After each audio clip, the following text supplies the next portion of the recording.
All America, all the time. Sit down, buckle up, and get ready for the Dan Bongino Show. I'm okay. What are you okay? What do you mean you're okay? I know a lot of the P1s, you probably heard I was going to be off on Friday, but there are, not everyone listens every day. Sometimes people listen on Monday, maybe catch up on Friday. I got a ton of emails. What happened? You weren't here on Friday? I'd said it, but I understand a lot of people are busy. I don't expect you to hang on every word for the show. I was just up at an event for a friend of mine who was leaving his public service, worked for the Trump administration and us, and there was no way I could have done the show. So everything is good, but having that Friday off, there is a ton of stuff to catch up on. I was sending these poor guys emails all weekend. Their plan is obvious is the title of the show. Did you see this immigration riot up in New York? You see what's going on here, right? This is it. This is basically the heckler's veto at a grand scale. We got that. Mayor Giuliani, pray for him. He's apparently in a little bit of rough condition in the hospital right now. Just want to speak about that for a minute because I had some experience there, and that's a bigger story than I think you think. Mayor Giuliani's voice is invaluable. We got that, and also some explanations about what happened. I haven't had the chance to cover the new video about the White House Correspondents Association attempted assassination. So I'm going to address that as well. So I've got a loaded show, a lot to get to. Plus, even more, we have former press secretary Sean Spicer, an amazing guy. He'll be coming on, talk about his new book, Trump 2.0. You're going to want to check that out. Folks, a lot of Americans are trying these weight loss injections. I needed to lose weight. After I came down with cancer, I was eating a lot to try to recover some body weight. I overshot a little bit. I was at 230 pounds. I wasn't going to do a lot of these injections. I don't know about long-term effects or anything. I used Lean from Brickhouse Nutrition. I lost 30 pounds, just a fact. If you want to try it out, go to brickhousenutrition.com/Dan. Use code Dan for 20% off. It's LEAN. Get lean, try lean. brickhousenutrition.com/Dan. Results vary, not FDA approved. Check out Lean. Today's show also brought to you by my good friends at Patriot Mobile, best cell phone service in the business. I am so glad Paul and I are both connected. They have saved me many times. It's a critical moment in our country. The opposition's growing aggressive and unapologetic. The fight is reaching into everyday decisions we make. Support the parallel constitutional liberty economy. Support Patriot Mobile. They've been with me 12 years. They are with me for 12 years. They are in the fight. They don't just deliver top-tier wireless service. They're activists like me who really care about the country and our future. Patriot Mobile offers prioritized premium access on all three major U.S. networks, giving you the same or better coverage than the main carriers. I can vouch. It means fast speeds and dependable nationwide coverage backed by 100% U.S.-based customer support. They also offer unlimited data plans, mobile hotspots, international roaming, and more. With simple, seamless activation, you can switch in minutes. Keep your number, keep your phone, or upgrade. Here's the difference. When you switch to Patriot Mobile, which you should, you'll support a company that provides a powerful stream of giving to help the Christian conservative movement. They've got the receipts to back it up. So take a stand today. Go to patriotmobile.com/Dan or call 972-PATRIOT. Use promo code Dan for a free month of service. Don't wait. That's patriotmobile.com/Dan or call 972-PATRIOT. Thank you, Patriot Mobile. Fellas, ding, ding. So before we jump into all of it, I saw this pretty cool video on X of what appears to be a C-17 car plane, military transportation flight, rolling into Beijing for President Trump's anticipated visit to Beijing, obviously in China, but there are some leftists listening, so you don't really know. The reason I'm showing you this is not to show you a cool video of a plane landing in China, but fairly enough, the United States Secret Service, where I worked for 12 years, is being heavily scrutinized now over what happened at the White House Correspondents' Dinner. Notice I said fairly enough. I have been one of the people who said, hey, of course we should ask questions, and I hope they have answers. And the Secret Service has always been very responsible on learning things when things do go wrong. We even had a thing like after action reports called helpful hints that would go out on email, because every time you do a visit, some little thing is always going to go wrong. And, this was a big thing. So they are getting some scrutiny. I just want to tell you, there are a lot of really amazing people and talented people there, though, who do a lot of amazing work. And do you realize what goes into a trip to China? I'm showing you this plane because you have any idea how much equipment is on that. That's probably one of, I think, 4 or 5 that are going to roll in there. We bring everything. People used to ask me all the time, how the hell do you take the president to the largest surveillance state in the world, one of the most powerful economies on earth, the Chinese Communist Party run state? How do you take them there and make sure they're not listening, that they're not watching, they're not recording, they're not planning at least some renegade fringe group, not planning an attack? The way you do it is you just bring everything with you. You transform your little pocket of the country, whether it's the hotel, wherever they're staying, the Mandarin, whatever the hell they're going to stay. I don't know. I'm just making it up. They just take over the whole place and they transport a mini White House, cars, weapons, comms equipment, everything. We use all our own stuff. That's those planes. I've flown on those planes in the jump seats. It is not comfortable. That's why you'd bring like a little yoga mat or whatever. You just sleep on the floor, and the floor gets really cold at altitude too. I've been there.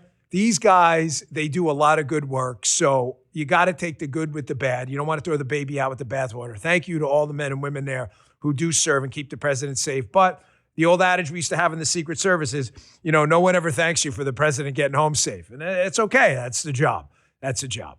But we are going to look at this video. Now, having said that, that's why I started off with some good news. I'm always going to give you both sides of it, especially having worked there.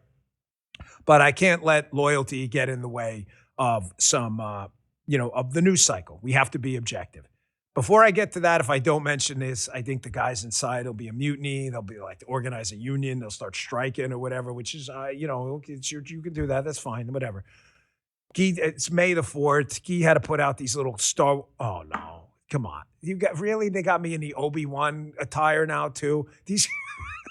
I did not authorize this on the show. No, I'm not a talented lightsaber. I did not do this either. Who is this? Why is this a stormtrooper? This is obviously Boba Fett. I know the Emperor.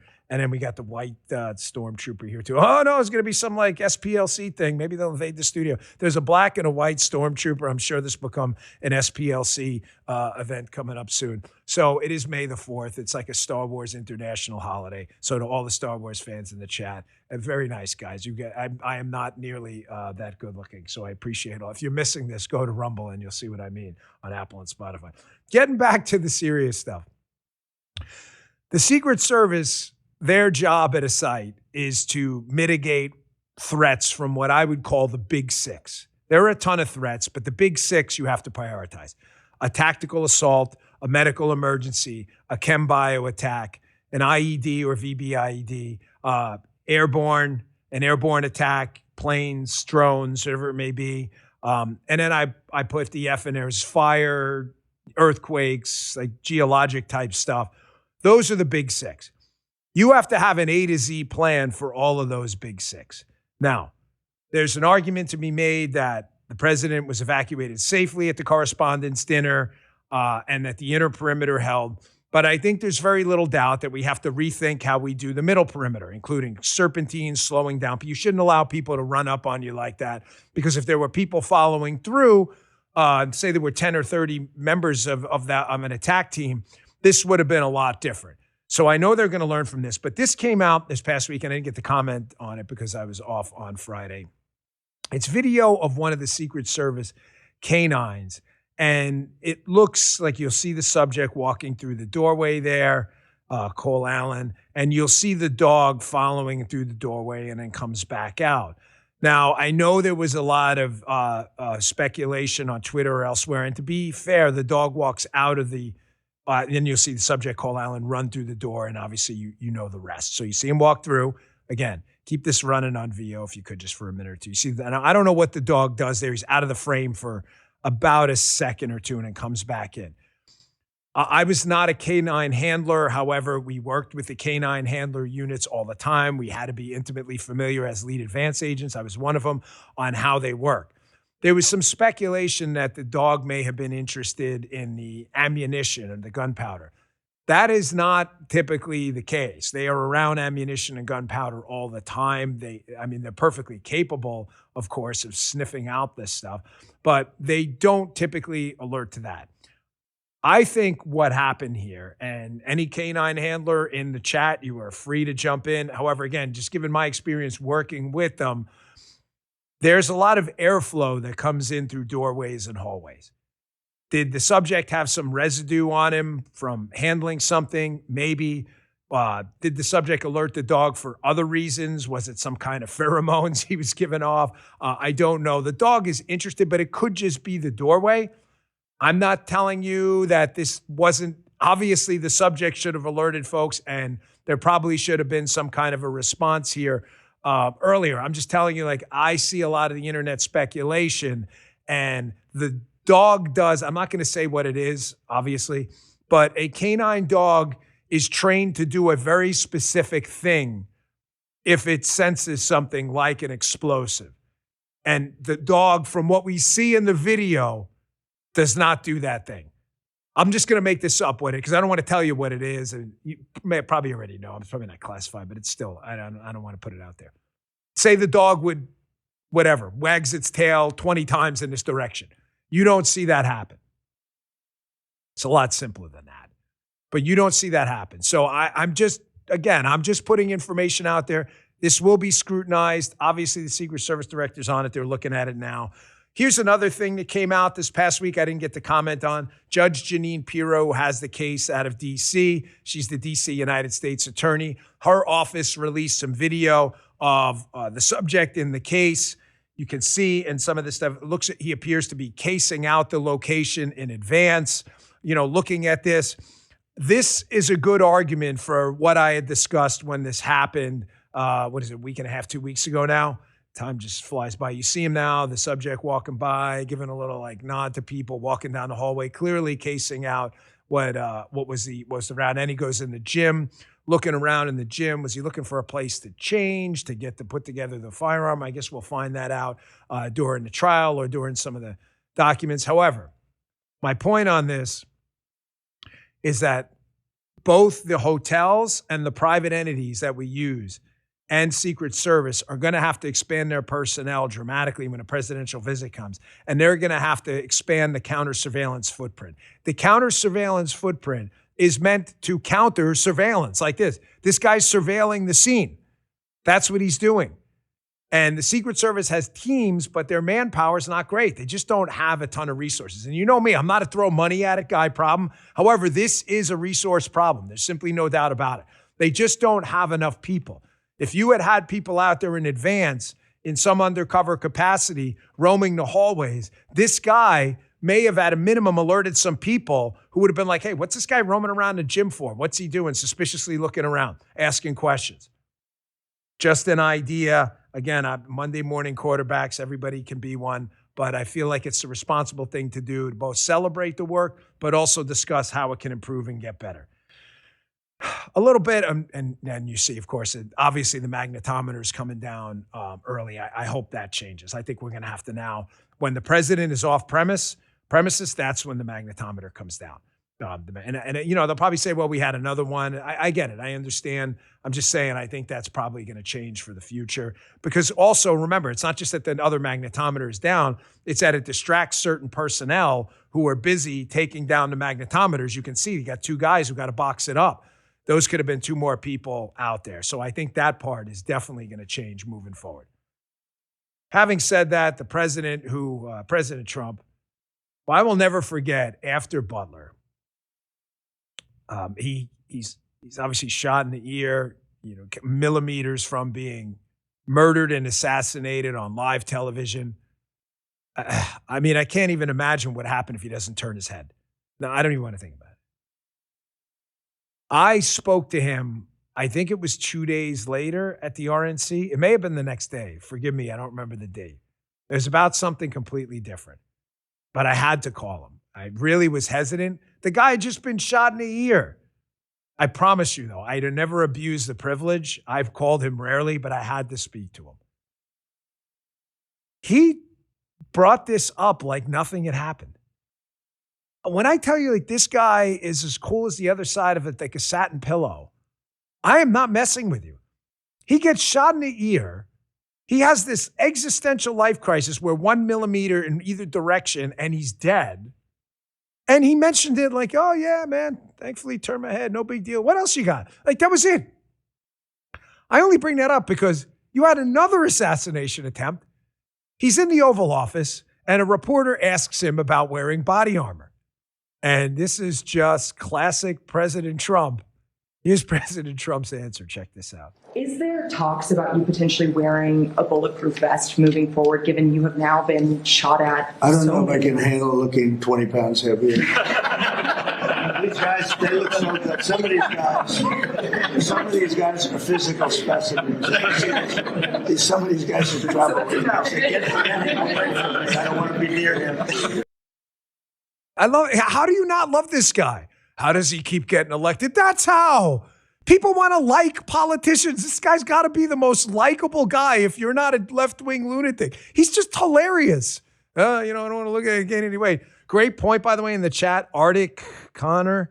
Hey, Dan, what about using AI ahead of a visit to analyze video for potential threats? Arctic Connor, I'm sorry, I don't know where the break is in there. Absolutely fantastic suggestion. I hope some of the Secret Service people are listening. They may already be working on that project, so I don't know. They may already be doing it. That is a fantastic idea. That is exactly what AI would be good for. You're in an open space in the hotel hallway. We're not using it in people's hotel rooms. There's no REP, reasonable expectation of privacy, in a public hallway or out in front of the hotel. You are 100% correct. Whose movement patterns are different? Who's moving furtively? Absolutely awesome idea. But that's President Trump. He is a transformative figure in American politics like we've never seen. I'll get into that with Sean Spicer later, too. That's great. I love crowdsourcing, man. You guys are fantastic in the chat. I don't know what I'd do without you. Maybe changing the course of the Secret Service. Someone may be looking at that now. I'm not sure, though, people understand also because as time goes by, people forget.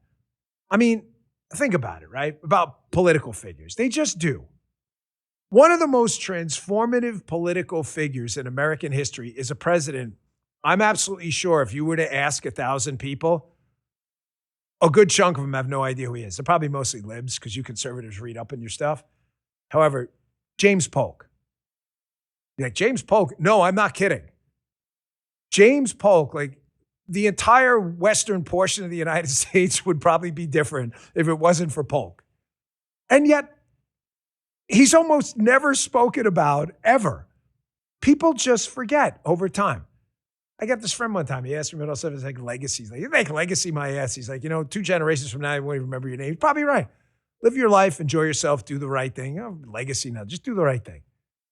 I bring that up because an American hero, Rudy Giuliani, as you can see from this Fox report, is apparently in the hospital in critical but stable condition. I woke up to this morning and was horrified. Folks, Rudy Giuliani is maybe my political, if I had to rank him, he's easily 1 or 2. I don't know. I mean, Rudy Giuliani, I worked for him as a police officer.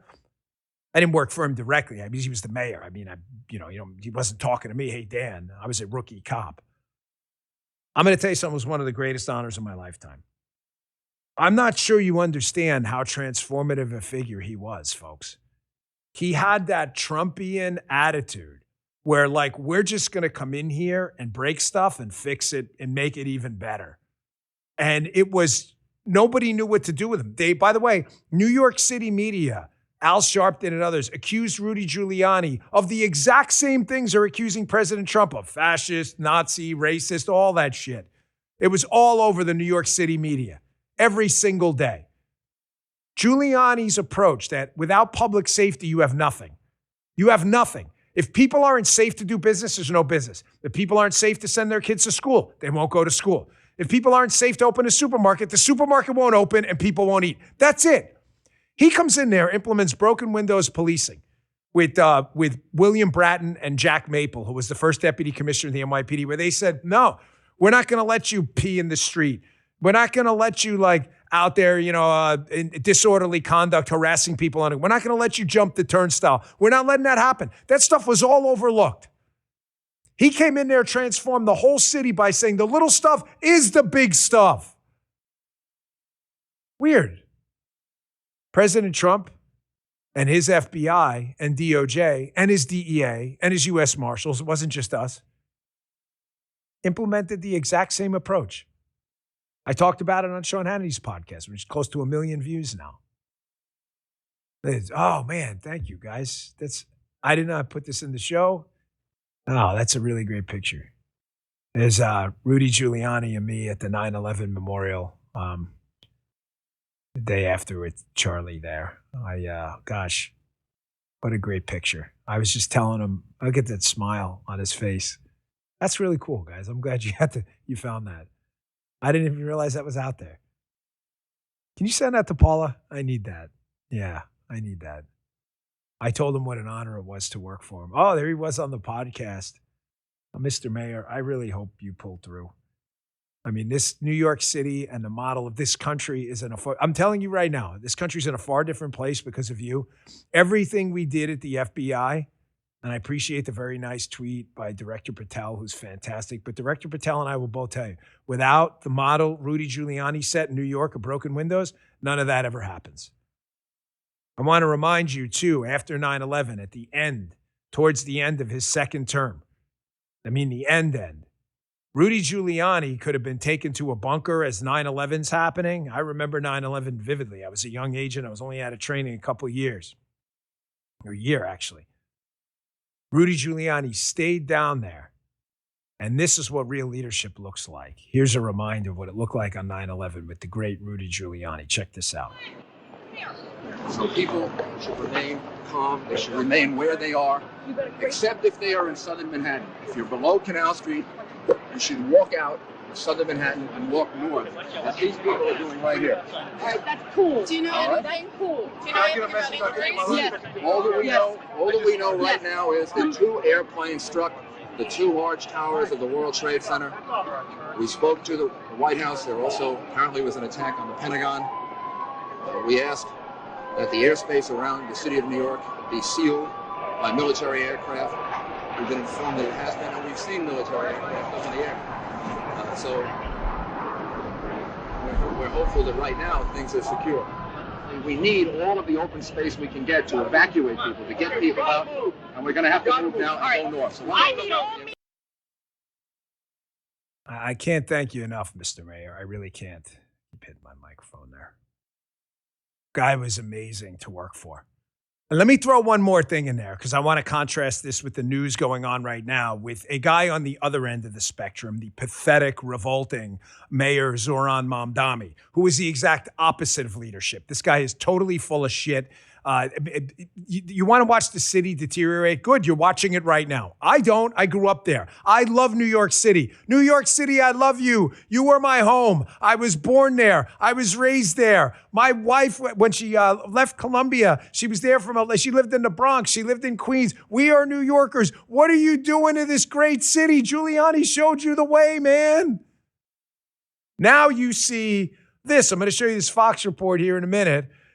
An immigration riot as they try to clean up the city, get a handle on the massive illegal immigration problem. City's being taken over by illegal immigration. And what's happening? You got riots. Why do I bring this video up? Because in the Giuliani days, the mayor before Giuliani was who? Any of you remember? Folks in the chat. Who remembers New York City history?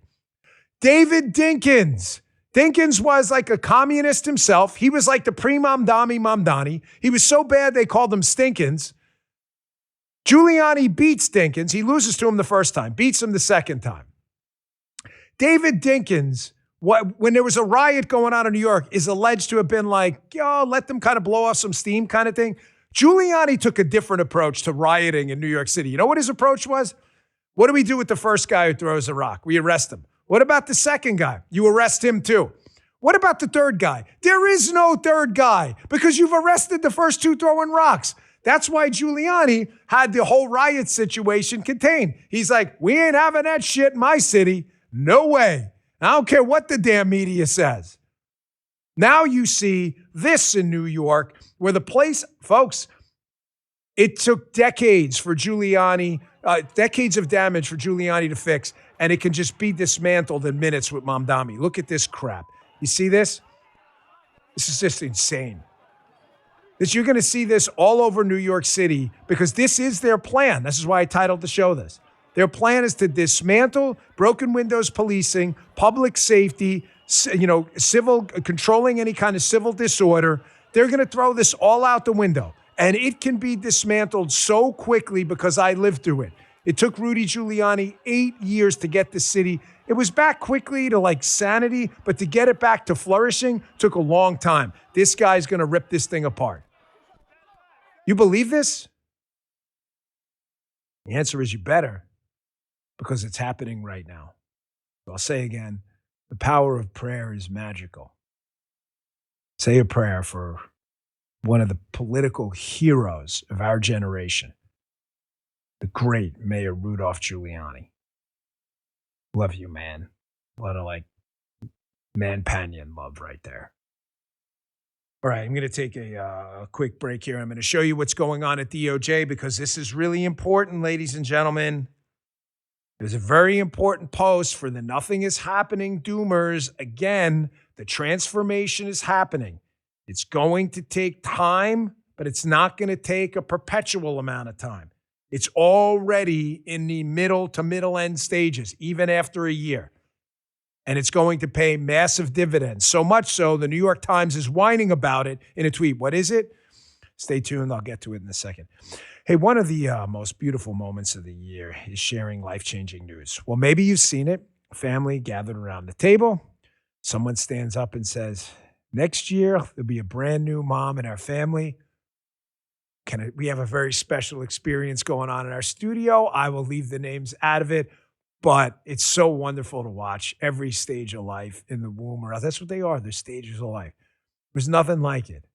But for some women, Mother's Day feels very different. Instead of celebrating, they're carrying a secret. They're afraid, unsure, alone. That's why preborn exists. We love preborn here. Because when a woman sees her baby on an ultrasound and hears that tiny heartbeat, it could double the chance she'll choose life. This Mother's Day, you can help to be the reason a scared young woman becomes a confident mom. This is an amazing organization. Just $28 provides one ultrasound. That's less than $1 a day, and it can save a life. Think about that. For $28. Or $140 reaches 5 mothers. Preborn empowers women to be mothers. And it's only the beginning, because this moment leads to real support, maternity care, baby clothes, diapers, counseling, and so much more. This is a fantastic organization. Support life. You'll never be on the wrong side of the moral curve of history there. This is why when we do it together, provide ultrasounds, we will save lives. To get involved, simply dial pound 250 and say the keyword baby. That's pound 250, keyword baby, or visit preborn.com/Bongino. That's preborn.com/Bongino. Thank you, Preborn. Support life. You'll never be on the wrong side. Thanks, Preborn. Pound 250, say keyword baby. Thank you. Folks, things are happening. I've said to you over and over again, you can choose to join the doom and gloom cloud. That's up to you. I'm just never been like that. I've always said, the Milton Friedman line, when you talk about liberty, talk about it with a smile. You live in the greatest country on earth at the greatest time to be alive during the most transformative presidency in United States history. The greatest honor of my life is having worked for Rudy Giuliani and Donald Trump. Watching New York City transform and the United States transform like that has just been incredible. But you've got a group of people out there who want you to believe nothing is happening. People are sitting on their asses. And I'm going to show you that is nonsense. So first, I'll give you the bad news first. Another explosive Fox report came out this weekend about prior Department of Justice leadership under the Biden administration doing something totally expected of them, of course, targeting Christians. Of course you would expect they would do that. They just hate Christians. They hate religion. They just do. They can't stand any power greater than the state and religion's competition for the far leftist. Here was a report on Fox about this. And just to show you that things are happening in response to this, I'll show you a follow-up, a tweet by the New York Times after this, but check this out. Department of Justice-led task force to eradicate anti-Christian bias released 14 findings that paint a picture of the Biden presidency that went beyond disagreement and moved to punishing Christians who held conservative religious beliefs in conflict with the administration's pro-choice gender ideology agenda. The report found the Biden DOJ brought multiple cases against pro-life activists, many of them Christians, under the FACE Act, the Freedom of Access to Clinic Entrances. Email correspondence shows prosecutors privately mocked Christian pro-life views as culty and pursued more severe charges and harsher sentences for peaceful protests or pro-life defendants. Totally, completely unsurprising. Religion, faith, God as an anchor in your life is competition for what? The state. The left loves the state. Progressives, communists are all euphemisms for the same thing. The left loves the state. They worship the state. They genuflect in front of it. They don't worship a God. Their God is the state, and that's a small g. Now, here's the problem with this, because again, I'm just here to be real and give you the truth. There is a thing, and I want you to, again, tattoo this on your brain so you understand how prosecutors work, whether it's an assistant district attorney, a district attorney, a United States attorney, an assistant United States attorney. They have this thing called prosecutorial discretion. It's very simple to understand. They are in no way obligated to prosecute a crime. There's no law against them not doing it, okay? If the United States attorney in a specific area issues what's called a declination letter, they can do it for 1,000 reasons because they have prosecutorial discretion. I'm not telling you the reasons are legitimate. I'm just telling you they can do it. They can say, we don't have enough manpower. It didn't meet some economic loss threshold. When I was working credit card fraud cases as a young Secret Service agent, we used to go to this guy, Joe. He was the intake AUSA and EDNY, Eastern District of New York. And he'd say, I'm sorry, it's just not enough loss. We don't have enough United States attorneys for it. He'd say, Joe, go ask the state and locals. So there's nothing illegal about it. Now, there is clearly something unethical about using prosecutorial discretion to prosecute people for their religious beliefs, clearly. But a lot of people did a dance around it and tried to cover their tracks. If there's some criminality over there, let's hope they're digging into that. I'm obviously on the outside now. However, the New York Times is freaking out because this Department of Justice, formerly under Pam Bondi, now under Todd Blanche, this Department of Justice has moved a whole boatload of people out. Peter Baker at the New York Times is losing his mind over it. So again, it's weird how you see the Doomer classic. Well, nothing's happening. Really? This is the New York Times whining about what's happening. So which story is it? As Trump turns the Justice Department into an instrument of political retribution, more than a quarter of its lawyers have been fired or quit. Keep this up for a second, guys. That's a large number, folks. Why would they quit? Maybe they wanted to use their prosecutorial discretion to go after Christians and this DOJ wasn't having it. Some 3,402 lawyers out of a total of 12,955 left the department since the beginning of last year. Now, yeah, obviously there's going to be manpower turnover, but ladies and gentlemen, people are policy. And I'm going to tell you something. You may have lost a couple of good people out there, left for other reasons. However, a good chunk of these people that left because they wanted to go after, using prosecutorial discretion, people for political reasons, not for justice-related reasons. Things are happening, and they're happening fast. It's only been a year. I bring that up in context, tying the show and weaving everything together in the context of Rudy Giuliani's New York City, because I remember as a citizen of New York what it was like when he first got in there. When he first got in there, was it 92?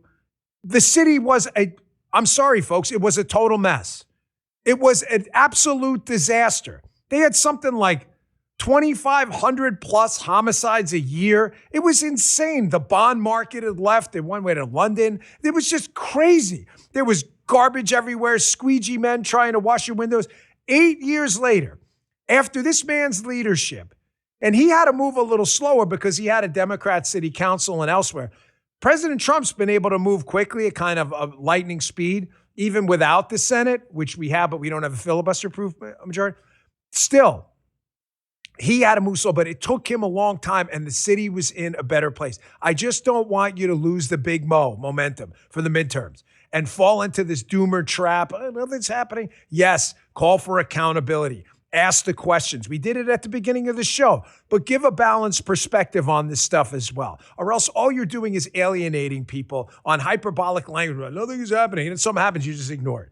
I can't emphasize it enough, folks. This is the single biggest problem we have right now in our conservative movement is internal attacks from inside the tent.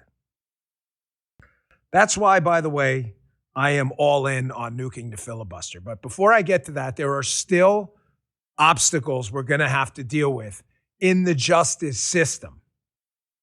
Now, obviously, the judiciary is a separate branch of government than the executive, the president, DOJ, FBI. However, There is a big problem out there right now. You know it, I know it, and we're going to address it right now. Judge Jeanine Pirro was on Fox this weekend talking about this with regard to the Federal Reserve investigation. Ladies and gentlemen, the Judge Jeanine in D.C., has prosecutorial discretion. I know you liberals only like that when they go after Christians, but she has every right to look into potential fraud in the massive cost overruns in the construction of the Federal Reserve building. She has every right to do that. I know you don't like it. Nobody gives a shit what you like. That is perfectly within her purview to do that. And a renegade judge took it upon himself to take over basically executive branch powers and squash the judge's subpoenas to gain records to look at this. Don't mess with the judge because she's not having any of it. She's part of a separate branch of government. She's entitled to speak her piece too. Until we get better judges in there that respect the Constitution and are not political actors, we're still going to have this obstacle. Not an excuse, just an explanation. Check this out. Jerome Powell at the Fed, he will no longer be the chairman. That will be Kevin Warsh. But he is going to stay on there as one of the board members. Mm-hmm. You have until May 4th to decide whether you're going to appeal the quash subpoena against the Fed for information you're looking for. That's on Monday. Have you made a decision yet? Oh, I made a decision a long time ago, Dana. There is no question but that we will appeal Judge Boasberg's quashing of our subpoenas requesting information. You've got billions of dollars in cost overruns on a very small project. And when a federal judge believes that he can stand in front of the door of the grand jury and prevent a prosecutor from going in, when the United States Supreme Court has said the prosecutor can go in on suspicions or rumor, we've got to appeal that decision, and we will appeal that decision. We await the decision of the Inspector General, Michael Horowitz, and based upon that decision, we will then decide what we're going to do. Again, that's going to be a big obstacle going forward. We've already seen it with a number of high-level indictments that happened when I was at the FBI. You have judges getting in the way with I think, absurd interpretations of what they think is the law. Not an excuse, but an explanation. It's going to take time. How does that relate to the midterms? We can't lose the midterms. If we lose the Senate, we will never get another judge appointed. Listen to me, folks, please. Cut this clip and send it around. All the clippers out there do this stuff. Please. We lose the Senate in the midterms if, even by a sliver, we will never get another judge in the Trump administration's final 2 years appointed to the bench. And it doesn't matter what the DOJ or FBI or DEA or Marshals or ATF does. It doesn't matter. It's going to get blocked by activist judges. We have got to, flags in the chat. Yeah, damn right. We have got to hold the Senate and keep the House. We have to. It's not an option. Do not fall into the doom and gloom trap. Thank you, folks in the chat. Flags in the chat. We cannot lose. That is also unintentional, but I got to say, pretty good segue. Self-praise sucks. Aunt Jane said it. Aunt Jane, love you, Aunt Jane. God rest your soul. She was my godmother, my mother's sister. That's why she's Aunt Jane. We loved her. She had the best house parties growing up. Christmas. Remember families used to get together? Now everybody's on like social media, sending each other like TikTok videos. Get back to that. It's great. Big family parties. I'm serious. Get a keg of beer. I'm not kidding. We used to get like an old nasty, remember those kegs? They were horrible. No drinking and driving. Get yourself an Uber. No excuses. Use the greatest social lubricant of all time and just have a good time with your family. Throw on the music. I remember my aunt used to love the Duke of Earl. Remember that song? Duke of Earl. And then she'd play some Rod Stewart and everybody be dancing. I sound like an old guy now, reminiscing about the halcyon days. Okay, back to the serious stuff. This is why your host, Dan Bongino, is all in on nuking the filibuster. Folks, this is President Trump at his finest. He's asked a question in the Oval about nuking the filibuster, and he does not hold back. I get it. I know some, I don't want to say establishment figures because I don't mean it as an insult, but some old guard Republicans are saying the Senate's meant to be the cooling chamber. We nuked the filibuster. They're better at big government than us. Folks, they're better at big government than us regardless. They've already moved the needle. We've done very little outside of the BCA and the tax cuts to control government spending. So why not nuke the filibuster, which the Democrats, the second they take over, are going to do anyway? How do we know? They've already told us they're going to do it. I may play that clip tomorrow. They've already said they're going to nuke the filibuster. If we do it now, we have a few months left with a majority only on the Senate, where we could move on just massive regulatory reform, tax reform, economic policies, school choice, pro-life. We could do it all. We have a few months left to pack it all in. And they don't want to do it because they're like, well, then the Democrats might do it to us. They've already said they're going to do it to us. We might as well, in SWOT analysis, take advantage of an opportunity to mitigate the threat now because the threat's not going anywhere. You don't believe me?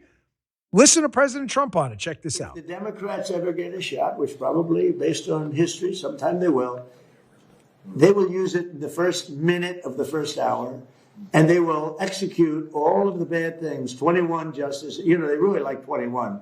I heard 13, but they really want 21 Supreme Court justices. And they really want to have D.C. and Puerto Rico become states. That would mean automatic 4 senators go into the Democrat column. And there's not even a chance that they don't do it and do it immediately. Now, with that knowledge, because you could argue whether it's good or bad, but I don't think it's that much of an argument, frankly. But you could argue, with that knowledge that they're going to do it immediately, why wouldn't you do it as a Republican? Unless you have bad motives almost. But if we did it, we could pass one bill after the other. We could pass laws and acts and things that we never even dreamt of passing. And you know what else? We wouldn't lose for 50 years. Yes, he is correct. His instincts on this, please listen to this guy, the president. Republicans, I get it. I understand we've been doing business this way a long time. It reminds me of my time as an agent with the service, when people would say, well, why do we do that way? Well, that's the way we've always done it. Well, is there a better reason? No. I heard that in the FBI too. Well, why don't we clear state warrants? Because we've never done that before. Well, why not? Well, we're doing it now. Just because you've done something in the past doesn't mean it's correct and the accurate way to do things. I get it. This is not in the Constitution, the filibuster. It is a practice that's been abused by Democrats. This is not the right way to operate. They are going to nuke the filibuster anyway. Here, listen to me. This is why this is so critical. You nuke the filibuster, you've now created ownership in the Senate. What do I mean? Pay attention to this. This is really important. You've now created ownership. The Democrats now, the Republicans in the Senate now, even though they have the majority, but not a filibuster-proof majority, every time they don't get something done, they can blame the Democrats. Oh, they're just blocking us for the filibuster. You have a majority rules in the Senate, and we have the majority. Voters will go crazy if we don't pass stuff. You're not going to be able to blame, folks in the chat, is this making sense? You're not going to be able to blame the Democrats anymore. This is a convenient pressure valve for Republicans who just don't want to do big things. Tax reform, pro-life, concealed carry, all of the stuff we've dreamed of, school choice. They just don't want to do it. Not all of them, a lot of good Republicans out there. However, there's a limited pocket of people who just want to play cute. You're not going to be able to do that. You own it now. It creates ownership. It also creates ownership for the Democrats.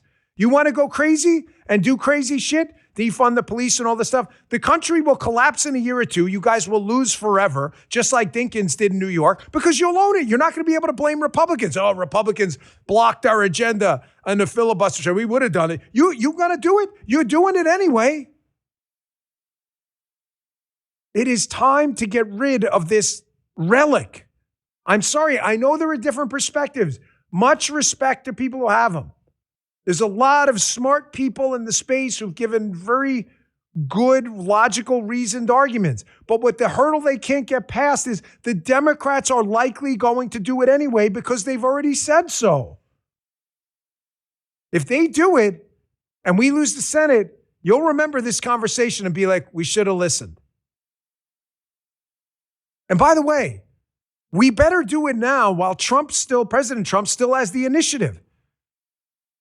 Contrary to the doom and gloom out there that President Trump is done, he's so unpopular, it's all BS, folks. They're just making that up. The numbers don't add up. We've been told President Trump's historically unpopular with the black community. President Trump has been transformative with the black community. He's gotten the most percentage of black votes than any Republican running for president by far ever. If this guy's a racist fascist, he's clearly the worst racist fascist we've ever seen. All right, Dan, receipts. Receipts incoming. Here's a CNN clip about exactly that. We're seeing right now in the numbers is President Trump and the Republican Party are chipping away at the long-term advantage that Democrats have had with black voters, with African Americans. You can see it right here. Look, Trump's approval among African Americans at this point in term one, he was at 12%. You know, he's been losing ground with a lot of people. He's gaining ground with African Americans. He's up to 16% at this point. And you say, this isn't that big of a shift. But I will tell you, Republicans absolutely love this shift that's going on because Democrats have had such a long-term advantage. The fact that he's actually gaining ground versus where he was in term number one, this has major implications for elections down the line because Democrats, especially in a lot of these tight races, you talk about places like Georgia, right down in the South, you see this type of movement for Trump actually gaining ground. This could have major ramifications and help put Republicans over the top in a number of southern places in the midterm election. Hat tip at Overton_news, another great site. Western Lensman, Mays Moore, Grabian, all of Tom Elliott, just great sites for video. Receipts, there you go. If he's so unpopular, how come he's gaining ground with black voters? How come he's gaining ground? Folks, if we're going to do it, nuke the filibuster.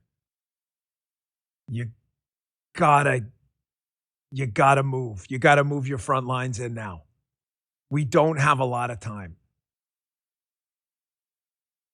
To Senator Thune and others, I get it. At least implement a talking filibuster, please. I'm not going to get into the Republican on Republican. It's not. There's so much. I'm just telling you, like something's got to give, man. Unless you have some kind of ironclad, which wouldn't be ironclad because they're Democrats and they'll just change their mind anyway, agreement that they're not going to nuke the filibuster later, which you can never enforce because new people are going to get voted in. I see no reason why we wouldn't do this. Now, listen, one of the problems we've had, and I got Sean Spicer, a press secretary from Trump 45, coming up regarding his new book, Trump 2.0, coming up in just a few minutes. You're going to love that interview. We get into all of it. New media, Nick Shirley, independent journalist. You're going to love it. Ladies and gentlemen, the problem we have had with black voters, Hispanic voters to a lesser degree, but still there, Asian voters, Jewish voters, Muslim voters, Arab voters, Persian voters. I hate when we blanket them all into one group, by the way. You know, Jamaican voters are different from voters from Rwanda. They don't simplify like the melanin content of people's skin. That's a leftist thing. However, for the sake of simplicity, when you're talking minority groups, however granular you want to get, the problem the Republican Party has had with minority voters in the past is not one of their own doing. Yeah, we probably could have done a better outreach job. I get it. But folks, the hard reality is, having been a candidate in a state with a significant black population in Maryland, I knocked on a lot of doors. Prince George's County is one of the wealthiest, largely black counties anywhere in the country. I knocked on a lot of doors when I ran for Senate in Maryland. A lot. Thousands. And I was just stunned how many black voters I talked to, like actual human beings. Not one, not two, not 100, like thousands, between county fairs and door knocking, who are absolutely convinced that the rewriting of history the media's done in the Republican Party is true. It's just made up. I'll go through some just quick examples. The Great Depression. Oh, the Republican Party were for people being poor. They got in the way of FDR, and the government saved everyone in the Great Depression. No, the government caused the Great Depression. The recession after the stock market crashed, there were a lot of factors that went into that. I wouldn't simplify it saying it was the government. The extended recession that turned into the great, not so great depression that my grandparents lived through, that was the government that did that. Just look at the data. We were recovering from the stock market crash. I played that Thomas Sowell clip a few weeks back covering this. We were recovering until big government got involved and started screwing with the economy. And then it turned from the recession to the Great Depression. That wasn't a Republican thing. That was a Democrat thing. They didn't help us. They hurt us. The whole idea that National Socialism, the Nazi Party, was like a right-wing phenomenon. No, it wasn't right-wing. National Socialism has socialism in the title for a reason. What do you think the Nazis did? They did the same thing the communists did. They may have called it something different. Oh, but they fought with so that was a power equation. That wasn't an ideological difference.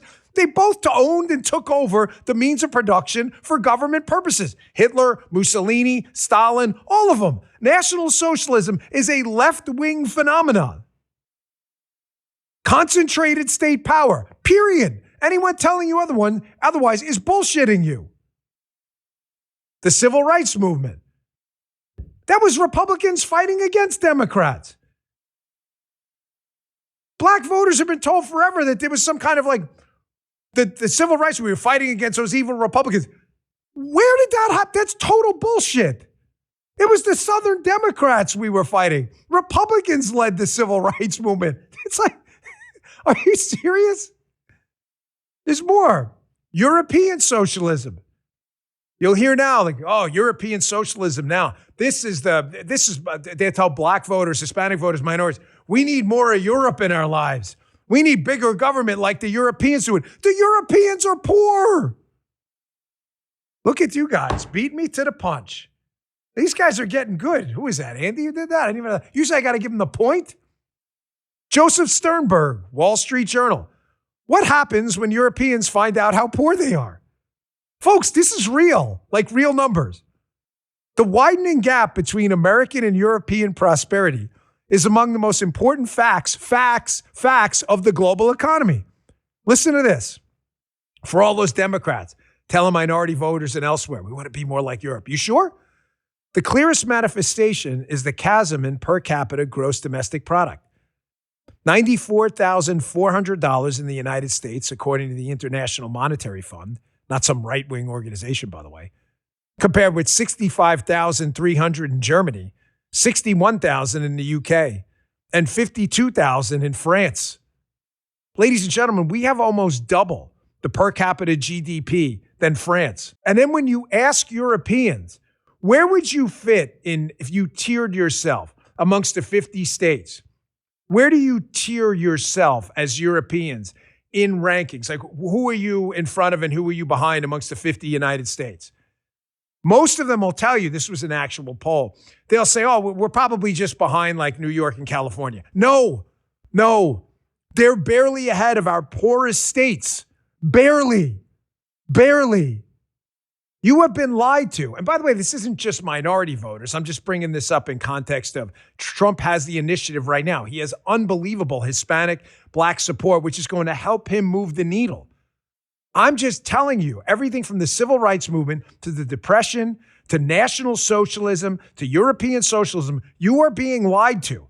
Europe is practicing everything right now Mamdami's doing in New York City in contrast to Giuliani, and Europe is getting freaking smoked. They are getting smoked like a bad joint. I don't know what that's like. I never smoked a joint. I did not. I don't know what that feels like. Never tried any of these gummies or anything like that. So I don't know what that feels like. People tell me you get paranoid. I don't want to know. Europe is poor compared to us. Let me just give you the counter argument. Sternberg mentions it in a piece. I didn't throw it in there, but some of them will say, well, the United States, sometimes the GDP per capita numbers are skewed by a number of big companies that exist in the United States. No shit, Sherlock. Why don't they exist in Europe? Because Europe's regulatory red tape, National Socialism, democratic socialism, whatever euphemism you want for collective government prevents them from going there. That's not an argument. It's an argument for us, not for you. I'm going to show you one more argument here. Because when they can't win on the data, Hey, Europe's great. We should be like them. Europe's poor. Oh, okay. Well, the United States is uniquely racist, so you should hate them anyway. Wait, what? The progressive left and the communists want minorities to believe we are unique. Whether it was slavery, the fight for rights, or Jim Crow, they want you to believe the United States was uniquely bad. These are horrible stains on our history, no doubt. We all understand that, all of us. That is as period a full stop as we're ever going to get. However, they need you to believe that the United States is prosperity and we're so successful because we're uniquely evil. We were the only ones who did these things. That is not true, folks. Dwarkesh Patel did a podcast with this guest, and he was amazing on the show. Elon Musk had retweeted this. This is where I saw it. But this is what I'm talking about by the rewriting of history. You would be led to believe by people who want to tell you that America's a stain on the world, that, gosh, what violence was so unique, like the American Indians that were here before us. They were all living here peacefully, smoking the peace pipe around. Listen, there were a lot of horrible things that happened. The Trail of Tears, we get it. We understand. We've all been taught that in school. But let's stop pretending that violence was unique to America. The idea of an act of initial aggression to take over a piece of land and hold it is unique to the United States is totally, completely fabricated out of bullshit. Just about every society, state, collective group of people, tribe, or elsewhere has had to engage in violence or mass violence to gain or hold land. Acting like the United States is unique in this equation is not matched up by history at all. You doubt me? Listen to every second of this clip, because the historical data about relics they find when they do excavations tells a completely different story. Check this out. Ancient DNA has been very disruptive to conventional understanding of the past, because after the Second World War, there had been a reaction where people said this initial idea that people had in the beginning of the 20th century, when people would see new types of this is the arrival of a new people coming through invasion or through movement. And that was used by, for example, the Nazis to argue that these were spreads of Aryans moving across the landscape. And the reaction after the Second World War was to say, we don't know this. And in fact, when you see the arrival of new types of material culture, pots, for example, or tools or ways of organizing life, what you might be seeing is more the spread of culture. You might be seeing, for example, something like people copying use of a cell phone, or how could there be a big movement of people? You're looking at densely settled Europe with well-developed agriculture. How could it be that new people coming in from outside will unseat these people, disrupt these people? But then you look at the genetic data and there's a 50%, 70%, 90% population disruption. What happened when we had these findings was some of our archaeologist co-authors really just were very distressed by the implication. One way or the other, you have some kind of people who expand demographically and displace people somehow, rapidly displace people over a period of well less than a century. Today in Colombia, 95% of the Y chromosomes are European, 95% of the mitochondrial DNAs are Native American. We know what happened there. It wasn't friendly, it wasn't peaceful, it wasn't nice. We really don't know what the past was like until we actually look at it and have hard data telling us what it's like. Our guesses, our models are including many of mine, are likely to be wrong because we can see that, because when we have hard data, we're surprised. That was David Reich. Just talking about facts, folks, however uncomfortable they are to hear. Human beings have been warring with each other, killing each other, taking over land and holding land way before colonials made it to the United States and Europeans, landed at Plymouth Rock. Stop pretending like what happened here was some unique stain on human history. There are a lot of stains on human history. They're not unique to us. And unlike most other societies on Earth that are still making the same mistakes, we fixed them. You have any idea how many people died in the Civil War? The bloodiest battles in U.S. history and the bloodiest days in U.S. history were in the Civil War. Frequently left out of the conversation by history professors and others. Oh, we're uniquely evil. Cut the bullshit. That is not true, man. This is the real world. This is some Mickey Mouse novel. Cut the shit, man. I'm tired of hearing it. Before I get to Sean Spicer, sorry, but I need to That always gets me upset, the rewriting of history by goofballs and people who don't do their homework. Government fixed the Great Depression. Yeah, good job. Yeah, good job in the chat. Tear it up. Damn right. President Trump's a guy who doesn't take a lot of BS. I told you before, man, this guy, I think this guy, I have some real, Aaron Wexler's a really funny comedian. It was that guy, is it Ben Banco? These guys are just hilarious, and ladies, they're really, I love comedy. I get a kick out of it. Sebastian Maniscalco still cracks me up. I saw him live in concert. Dude was freaking hilarious. His opener was really funny too. I forget the guy's name. He was talking about hotel towels, how when you're home, you'll use a towel like 40 times until it walks away itself. And then you go to a hotel and you just look at a towel and you throw it on the floor. I thought that was like the best observational comedy bit because it's so true. I think Donald Trump has a career in comedy when he's done. If he's interested, this guy can sell out arenas just riffing. Here he is at an event talking about Ilhan Omar and the brother marrying episode. Ladies and gentlemen, this is just an instant classic. Want to talk about Trump 2.0? Check this out. She married a brother to come in. I don't know, you're not. But I would imagine they're looking at her. I have nothing to do with it. I would imagine. Of course I have nothing to do. I have nothing, but I believe she married her brother, which is totally illegal. Although it's a lovely couple, actually, but it's a little bit on the illegal side. Darling, I love you very much. Good night, brother. Let's go to bed. Good night. Isn't she despicable? I can't stand watching her. I can't stand. Muttley's in the chat, tearing it up.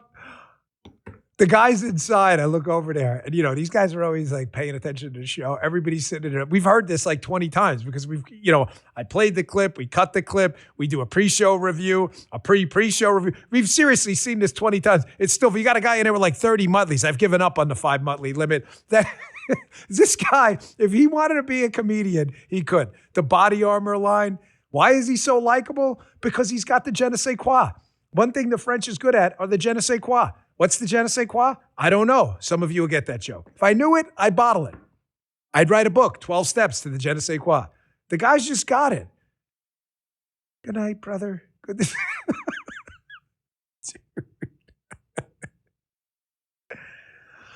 All right, quick break, and then we have our guest, Sean Spicer. I'm really looking forward to this interview. We're going to talk about his new book and independent journalism. Nick Shirley, what it was like to be the press secretary. Don't miss it. Hey, if you were a fan of the show at any time in the last few years, you already know about my next sponsor. Why do you know? Because what has 2 thumbs and has sleep trouble? This guy. I am the worst sleeper.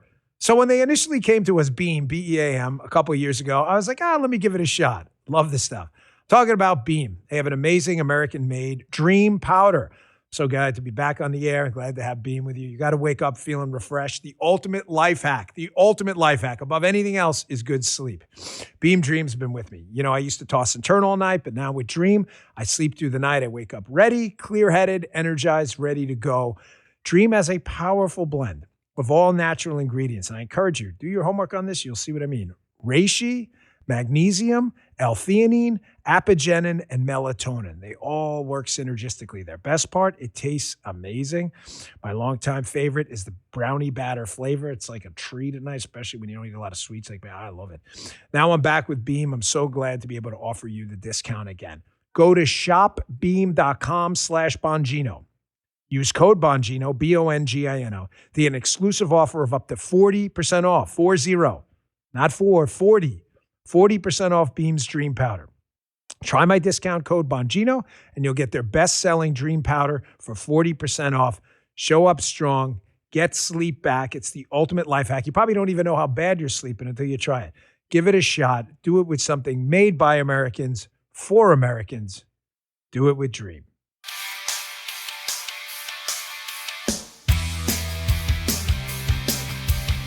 I'm really honored to welcome to the show today the former press secretary to the President of the United States, Donald J. Trump, and an unbelievably talented content creator himself, books, a podcast, been on cable television, Sean Spicer. Sean, great to welcome you to the show. Thanks for being here. Thanks, Dan. I follow in your path, so I appreciate all of your advice and everything you've done to get that path cleared a little for those of us who are behind you. Oh, thanks, buddy. Listen, we saw the podcast trend early, and I really enjoyed writing books. And speaking of which, you have what I hope to be a bestseller in your new book. It's called Trump 2.0. That is the title of the book. The book is an incredible look on Trump 2.0. But I say that because the New York Times, Sean, no matter, you could sell 400,000 copies and the New York Times will have some reason to try to keep you off the list. So tell us about the book and about your little battle with the list here, because everyone knows what happens with that. Yeah. Well, hopefully the numbers at some point, you can't lie. There's obviously, as you know, from all your experience, there's the number of books you sell, which is sort of like how you finish a race, either you're first or second. The way the New York Times ranks books, they go, well, the third place guy ran nicer than the first place guy, so we're going to give him the gold medal. So you're always trying to figure out, can you sell enough books, and they care where you sold the book. So did you sell it at some highfalutin Upper East Side bookstore versus on Amazon, where most people go? So thanks to everyone who's going out there. But Trump 2.0, first of all, I will point out President Trump wrote the foreword to the book. It's right there in red. And he told me it was a very nice cover, to which Dan, I said, yeah, because it's your face. And he said, that's right. So you can't miss that. But basically, I set out to answer a very simple question. Why is Trump 2.0 different than Trump 1.0, which I served in, as you mentioned? And I answer it in a very, I think, succinct way, which is the 4 years out of office are huge in understanding why Trump 2.0 is more successful. What happened in those intervening 4 years matters. The legwork, the planning, the plotting of who would serve in that new administration, who to keep out. And I go through each of the different areas. There's a whole section that you and Cash are part in about the intelligence, the military, how we approach different things. Think about the choice just in that alone. When President Trump came into office, they said, oh, Jim Comey is going to be a great, you got to keep him on. He's great. And it took him a while, took President Trump a while to realize that guy's not a good guy. I can get my own guy in there. And then, people recommended somebody that probably wasn't the best guy. The president now knows in Trump 2.0 who the kind of people are that are important to keep in, and almost as importantly, who to keep out. But the legwork that was done by groups, America First Policy Institute, Heritage Foundation, America First Legal, all paid off. And I go through each of the areas and explain how that mattered and why it mattered. On a personal note, I have to say, right as you were deciding to segue back into your show and give us great content every day, I had to go through and make sure that I updated all of the positions, because I had all this great stuff about the work that Dan Bongino had done. So it was updated to reflect that you had, but right when we were about to go to final print, they go, we're hearing that Dan Bongino wants to go back and take over his show again. And I went, oh God. So you kept me on my toes. Well, thank you, buddy. That's very nice. I think you're right. And one of the beefs I had with people when President Trump announced he was going to run for what is now term 47, and I'm glad that your book confirms a lot of this, was a lot of folks were saying, Sean, well, he's going to be termed out. He's not going to do anything. I said, that's the point.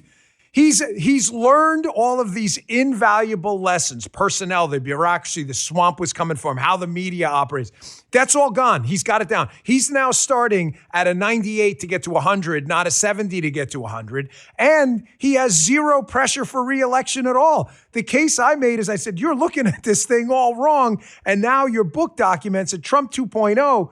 Sean, listen, the word transformative is indisputable the first year of his presidency, correct? Democrat or Republican? Democrats may think transform for the bad. I don't agree, obviously. But the fact that Donald Trump's first year has completely rocked the boat of D.C. politics, Maduro, Iran, inflation being tamed, the border, crime rates lowest in U.S. history. I mean, it goes on and on and on. There is zero disputing the impact of his first year. None. I'll keep going. NATO, trade, education, corporate America. Dan, let me tell you a funny story. I mean, Trump in the first 4 years never went to the Kennedy Center. Now it's named the Trump Kennedy Center. He moderated the Kennedy Center Awards, right? He literally was on stage on CBS being like, up next, LL Cool J. Like, this is a guy who went from not going to it to renaming it. But part of the reason that that's important to understand is I signed onto a case called Spicer v. Biden when Biden kicked me off of the board of the U.S. Naval Academy, the President Trump. That case, so I note in the book, I get a call from a Washington Post reporter, and he says, Sean, do you have a comment about the Kennedy Center and the board there? And I said, I got to be honest, I'm not. Why are you calling me? Because I was on Dancing with the Stars. Like, why do you think I care about the Kennedy Center? I'm not really a ballet guy. And he said, no. President Trump just fired the entire board of the Kennedy Center. And their response was, because of the precedent set in Spicer v. Biden, we cannot do anything about it. And that case was brought by Stephen Miller's organization, America First Legal, right? But without that transformation, that 4 years, we wouldn't have President Trump remaking what is now the Trump Kennedy Center. But as I mentioned, the border, NATO, defense, trade, even the FBI. Think about it. You and Cash and what you guys have done, the crime rates are down, the ability to go in and put a focus back on eradicating threats to the homeland. Those are things that weren't happening. This is so different because he had time to think. And when I talked to him about this in the Oval Office, at first the president said, well, Sean, we had a great first term. And I said, Mr. President, this is not about, there were challenges that we faced. I don't want to take anything away from the accomplishments of the first term, but it's different because you could stop and think. Every other president but one in the history of the United States who has had 2 terms have been sequential. Monday becomes Tuesday. The same Treasury Secretary and Secretary of State all stay with him. But think about how different Trump 2.0 is. And then, like I said, the whole point of Trump 2.0 is to answer that question, why? Why is it different? I mean, he knew Jim Mattis for probably a total of 1 hour before he named him Secretary of Defense. He's known Pete Hegseth for 15 years. Very different dynamic. He knew you and Cash for years, and he trusted you, and that's the difference. You guys didn't need to get a memo about the America First agenda and what was, like, you were like, got it, day one, let's go. That's the difference. The people surrounding him, he's chosen, he knows, they get what to do and how to execute on this. And Sean, we're talking to Sean Spicer. The book is Trump 2.0. Go pick it up. Make it so the New York Times cannot ignore this incredible book. We need more of them. Sean, you were there, and I've spoken about this often. I don't, flexing is always ridiculous. I have a pretty good relationship with the president. I wouldn't say like we have coffee every day, but we knew each other well, had a couple of private dinners together. And I mean a couple, like not 20. But he's the same, as you know, behind the scenes as he is in front. There's absolutely no act there at all. Accuse him of anything you want, but he's definitely not a fake or a phony. But the first term, 45, I think he really tried to be kind of, cross the divide. And he took like almost a Lincoln team of rivals approach. I'm going to look at even a Mitt Romney for a certain position. Thankfully, it didn't happen. However, but I'm going to appoint people who may not have liked me. And he basically extended a hand, tried to do the right thing to garner support. And what they do, as the minute he started gaining success, the border wall, rebuilding the military, the tax cuts, they kicked him square in the gonads and they screwed him over. But he learned quick. I mean, he's the you're fired guy. He's like, you're out. We're moving on. And I agree with you. That's why Trump 2.0 in this just first year has been like the equivalent of like an 8-year good, solid conservative term, because he came in there and already knew, like, I'm not making that mistake. I'm going with my gut now, and we're getting our people in there. Yeah, most presidents try for a signature event over a term, something they got done. Not only did he get that with the big, beautiful bill, but we've just noted, I mean, whether it's MAHA, the intelligence, NATO, trade, he's getting a job done in every single area. But to your point about the people, I think Trump, and rightly so, approached this like, I won, people get it, here's what I campaigned on. Anybody who joins, I mean, if you go work for Dan Bongino or Sean Spicer or whomever, you go to any job, right, you get the joke, which is you're there to advance the agenda. President Trump, I don't think fully appreciated, and neither did I or anybody, that these people who are joining, half of them said, great, now I'm going to go stand in the way and obstruct the president's agenda of this duly elected guy. This time, and this is what makes the difference in not just the cabinet, but the senior staff of Trump 2.0. When you are joining this administration right now, you understand that your job is to advance what this president campaigned on and promised to the American people and deliver results. The last time, whether it was the Secretary of State, the Secretary of Defense, they thought it was to prevent him from actually implementing it. And they stood in the way. And he extended a hand. But the one thing that I touch on is that the guy's a businessman. And he thought, okay, this is a deal. I'm going to bring you in, but we're all committed to getting the agenda done. He didn't realize that this is not business. In politics, a lot of these guys joined his administration expressly to stop it. Yeah. No, I couldn't agree with you more. I mean, when we got in there day one on the job, I had about a 300-day plan from the time I was appointed to the time I exited. I figured we had the first 100 days to go in there, evaluate, learn, see what's wrong, 100 days to implement the changes, and then another 100 to solidify them and put in guardrails. And I think it worked out perfectly. But Sean, I was very clear from day one that, hey, man, listen, this is not your FBI, guys. I don't know how many times I got to tell you this. I mean, if you're the shortstop for the Yankees, you don't own the Yankees. You'll forever be a Yankee, like Sean Spicer will forever have been a part of the Trump administration. I remember those days. I loved having you up there. But you didn't know. It's not about you. Like, it was about the president. Yes. And like, these guys were there for them. I told them, I said, guys, in the conference room, we had a big conference room with a double door. You don't like the president's agenda. You're not, this is not indentured servitude. Walk out the freaking door. The president's appointed an attorney general. The Department of Justice is on the top of the FBI seal, not the bottom. That's his attorney general. They have an agenda, and we're going to move on it. You don't like it? Get the hell out of here. And I think you're right. The first term, in contrast to the second term, too many people didn't get that. 100%. And that's the thing. The guy was elected. So for all these people who care about democracy and the rule of law and all this, it's somehow when he got elected, the American people spoke. Then somehow people felt like, okay, well, I know better. I'm going to come in and obstruct. No, that's not the way it works. If you don't like it, move along. Go out, try to elect your own person at some point. But while that man is elected, the job is to execute on the agenda that he promised the American people. And that goes for members of Congress and Senate and governors. That's how it works. If you don't like it, to your point, no one's forcing you to take these jobs. Leave. But what I love, Dan, is that when you go to a cabinet meeting, some people mock them. I love them. You go around the table and it's accountability central. He's like, all right, Lee Zeldin, what have you done for the environment? And right, and in front of Brooke everyone. Rollins, your turn. And everybody is on camera saying, here's what I did in the past. It's like a report card.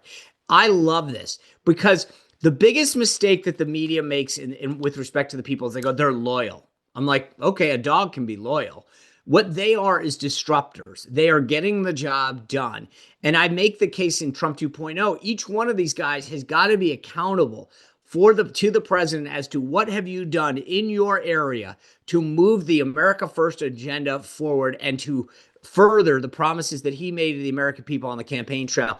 And every single one of them is getting the job done. You don't see these stories in Trump 2.0 about rogue people writing anonymous in the New York Times about how they're trying to obstruct stuff. They are getting the job done. And if they're not, they're getting moved along. Sean, as the press secretary, the first press secretary in Trump 45, I mean, nobody knows battles with the media better than you. I have a visceral response to a lot of what's going on in the left-wing media. I'm trying to be a little more non-emotional about it as I get older. It's difficult, especially having been, like you, the subject of a lot of their attacks. However, you had to deal with them every single day. Yeah. I have this theory on the media. Like, listen, they obviously did not like Reagan. They didn't like George H.W. They hated George W. They hated even candidates, Santorum, Huckabee, Cruz, Romney. You get it. The list goes on and on. But the response to President Trump has been just different. And I have a theory on it. I call it jokingly kind of show your ass theory. It's like the media, their shibboleth, like their code word for entrance into the media club is how mean you are to President Trump and how vindictive. So they're constantly like showing their butts and like one-upping each other. Like, well, they'll imply, if not directly say it, they'll be, he's a racist. And it'll be like, well, he's a fascist racist. And then he's like, he's a double Nazi fascist racist.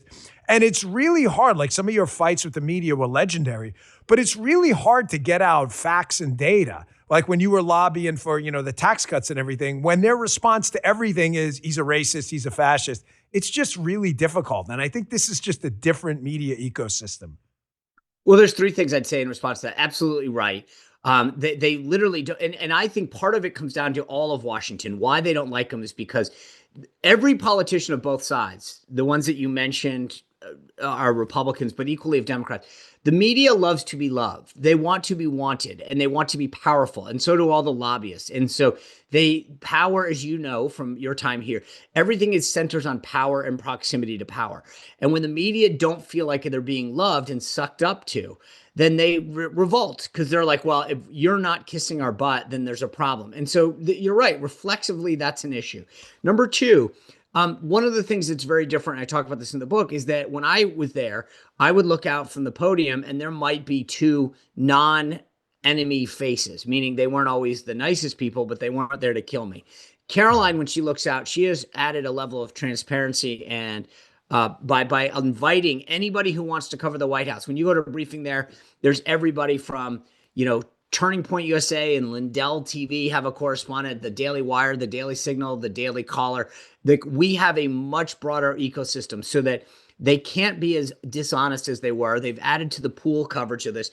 So the changes have been real. And I document all of those in Trump 2.0 about why this matters, because for the longest time, their goal was to manufacture what you saw, read, and heard, right? So if the New York Times and the NBC and Politico are the only ones in the pool, the group of select reporters can go in the Oval Office or ride on Air Force One, then they're going to dictate what every one of us Americans actually sees, reads, and hears. By opening that aperture up, they have literally changed how we get information. It's healthier for democracy. It's healthier for journalism. But Dan, it was funny. There was a point yesterday, the day before, NBC did this report and said President Trump, they were chasing the Speaker of the House down from NBC, this reporter. And he said, Mr. Speaker, the Constitution requires the War Powers Act to be addressed within 60 days of war being declared. Well, first of all, take aside the fact that we haven't declared war. I texted this NBC reporter and I said, could you please show me in the Constitution where it mentions A, the War Powers Act, or B, 60 days notification? Crickets. There's no such provision in the Constitution of the United States. None. They will literally make up crap, spread misinformation, and lie to advance an agenda that is anti-Trump. They'll say whatever they have to with reckless abandon and then go out and talk about the Constitution, democracy, the First Amendment, and how everything is being threatened, despite the fact that they are the problem. Yeah. Sean, given your perspective as the first press secretary, I'd like to get your thoughts on this. Number one, I had a different question in mind, but you kind of spurred me onto this one as well when you mentioned the fact that Caroline has opened up the press room. There was a lot of hyperbole and hysterics. Oh my gosh, journalism's going to collapse. It's going to be conspiracy theories.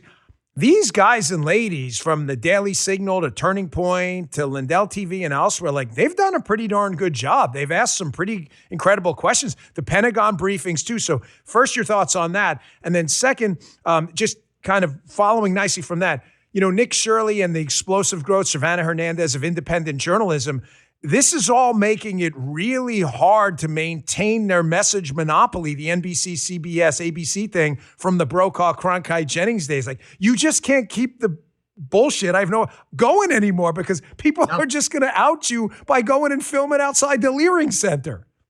It took a second to catch that one. Thank you, Nick Shirley, for talking about Leering Centers. I spoke at Florida International University probably a year ago now to their journalism school, and someone said exactly, is journalism's dying? I said, it's not dying, it's flourishing. Think about these. Yes. It's just not controlled by a monopoly anymore, and that's the difference. I'll tell you this, the questions that I used to get from some of the conservative media when they would, in the briefings was the hardest. You're right. I mean, they're asking tough questions. They're asking questions that are on the mind of so many Americans. I get a kick out of, back in the day, one of the reasons that Caitlin Collins, who initially was at the Daily Caller, became such a lib is because during a press conference with the Canadian Prime Minister, she actually asked a question that was not about Russia and Mike Flynn. She asked a question about international trade, which actually kind of makes sense. And the press killed her. They were like, how dare you not ask about Mike Flynn and Russia? So I think if you actually talk about the arc of her journey from Daily Caller reporter to left-wing advocate, part of it is because she got the memo real quick, which is you either play our game or we take you down. Right. But the idea that California is now passing the anti-Nick Shirley Act. You saw this that? guy and a cell phone literally exposed billions of dollars of fraud, and now we're trying to stop the guy. We should be giving him a medal. Yeah, he definitely transformed the entire media ecosystem. I've seen it, and him and others. No one has a better perspective than you. Last question. I got a couple minutes left, folks. I'm talking to Sean Spicer. If you're listening on Apple and Spotify, the book is out, Trump 2.0. Wherever you buy your books, go pick one up, make it a bestseller. It's a fantastic book. Can't recommend it highly enough. Your thoughts on the gerrymandering, redistricting wars? And I'm looking at it from the media perspective, okay? We get it. Republicans and Democrats both do it. Stop the nonsense. We all understand. However, the media painting this like this is some kind of new Donald Trump phenomenon, when Eric Holder and Barack Obama and Democrats for decades have been gerrymandering the daylights out of the entire United States, all 50 states, is just absurd. This is not unique to Republicans, and we didn't start the fire, as Billy Joel said. No. I mean, first of all, Elbridge Gerry is from Massachusetts in the 1800s. Right. So, let's just get back to when it started. Secondly, go back one cycle. Last cycle, New York tried to redistrict all of those Republicans out, and the court stopped them. Okay, so just to be clear, even if you just want to look back one cycle, they started it. So this is ridiculous. And then I am here in Virginia. You want to talk about ridiculous. Okay. So they violated the Constitution in Virginia on countless things. First of all, they have to have an election and then an intervening, so a session of the General Assembly, an intervening election, and another. They didn't follow that, number one. Number two, the language according to the Virginia Constitution has to be considered plain English. So they called it fair and transparent. We have a 6-5 delegation. It's now going to be 10-1. That's hardly fair or transparent. Number two, the law says you have to have 90 days from second passage. 90 days. I didn't take math in college, Dan, but I know how to count to 90. And they passed the bill in February, and we started voting in March.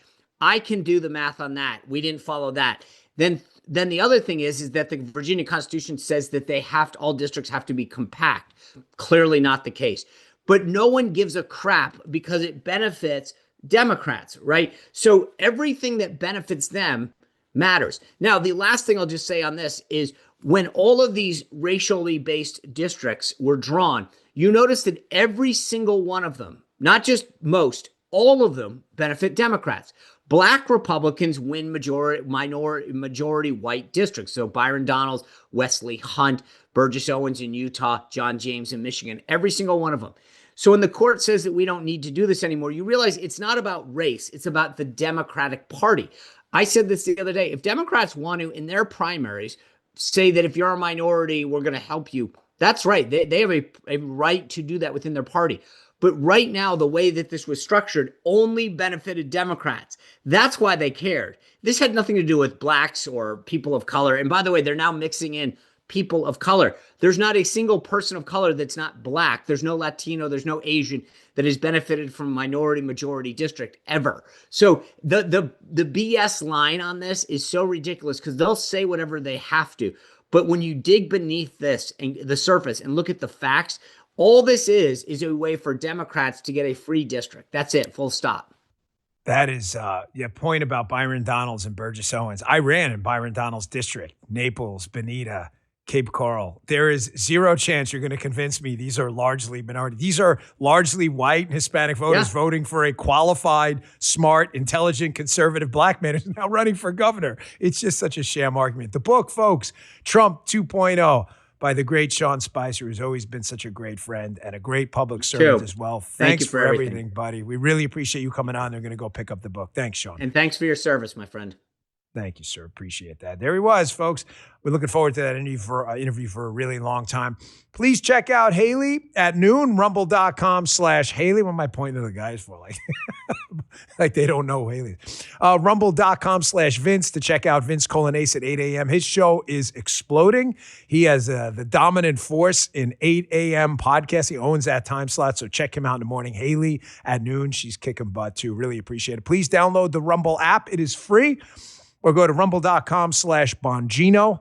Click that follow button. And if you wouldn't mind giving us a follow on Apple and Spotify, we would deeply appreciate it as well. I hope you enjoyed that interview. I will see you back here tomorrow at 10 a.m. with Dr. Marty Makary as our guest tomorrow on psychedelics, the food pyramid, hormone replacement therapy, all kinds of cool stuff, along with another great show. See you then. Hey there, I'm Vince. I'm Haley Caradia, Host of Vince. host of Scrolling with Haley. You can always catch my show right here On the Bongino Report. live, 8 a.m. Eastern, weekday mornings. Weekdays at noon. If you miss it, no worries. The show will always be Right here and and anywhere you find podcasts. Thanks for watching.